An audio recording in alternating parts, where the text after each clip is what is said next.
Eden মানে ইতিহাস, আর সেই ইতিহাসের পাতায় এবার সোনার অক্ষরে লেখা হলো আরেক নাম, সেটা হলো সঞ্জু স্যামসাং।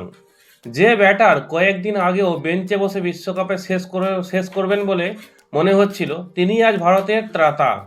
97 রানের অবিশ্বাস্য একটা ইনিংস ওয়েস্ট ইন্ডিজকে হারিয়ে গড়িয়ে একদম টি-20 বিশ্বকাপ থেকে বাইরে বার করে দিল, আর পৌঁছে গেল ভারত সেমিফাইনালে। কলকাতার ইডেন গার্ডেন্স আলো ঝলঝলে গ্যালারি, উত্তেজনায় ডগবগে দর্শক। টস জিতে বল করার সিদ্ধান্ত নেয় অধিনায়ক সূর্যকুমার যাদব। ওয়েস্ট ইন্ডিজ প্রথমে ব্যাট করে তোলে 195 রানে 4 উইকেট। শেষের দিকে পাওয়েল হোল্ডারের ঝড়ো ব্যাটে প্রায় হাতছাড়া হতে বসেছিল। ভারতের সামনে লক্ষ্য ছিল 196 রান। বিশ্বকাপের ইতিহাসে ভারতের সবচেয়ে বড় রান তাড়া করা একটা স্কোর।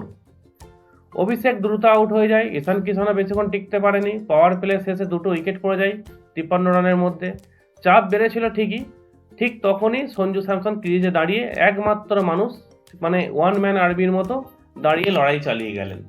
26 বলে অর্ধশত রান, কোনো বাড়তি উল্লাস নয়, শুধু ফোকাস।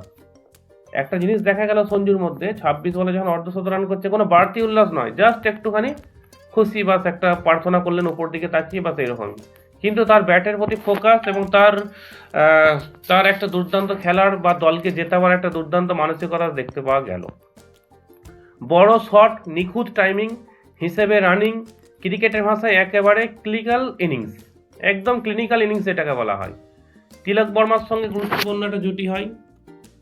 শেষ 6 ওভারে দরকার ছিল 60 রান, কিন্তু সঞ্জুকে দেখে মনে হচ্ছিল বলটা, মানে সঞ্জুকে দেখে যেন মনে হচ্ছিল বলটা ফুটবলের মতো।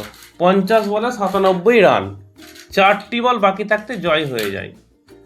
তাহলে এবার গল্পটা একটু রেকর্ড ভাঙা গল্পটা শুনে নিন। টি-20 বিশ্বকাপে রান তাড়া করতে নেমে এতদিন পর্যন্ত ভারতেরই সবচেয়ে সর্বোচ্চ স্কোর ছিল 82 রান, সেটা করেছিলেন বিরাট কোহলি। আজ সেই রেকর্ড ভেঙে দিলেন সঞ্জু স্যামসন। এটাই ভারতের টি-20 বিশ্বকাপ ইতিহাসের সবচেয়ে বড় রান তাড়া করা জয়।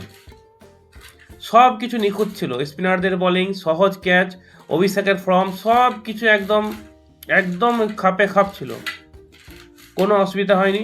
বৃহস্পতিবার মুম্বাই ওয়াংখেড়ে স্টেডিয়ামে ভারতের সামনে ইংল্যান্ড, বড় ম্যাচ, বড় মঞ্চ। আর প্রশ্ন একটাই, আবার কি সঞ্জুর ব্যাটে জ্বলবে আলো? ইডেনে ইতিহাস গড়লেন সঞ্জু। আপনি কি মনে করেন ইংল্যান্ডের বিরুদ্ধে সেমিফাইনালেও তিনিই হবেন ভারতের ম্যাচ উইনার? কমেন্টে জানান। ভিডিওটা যদি ভালো লাগে অবশ্যই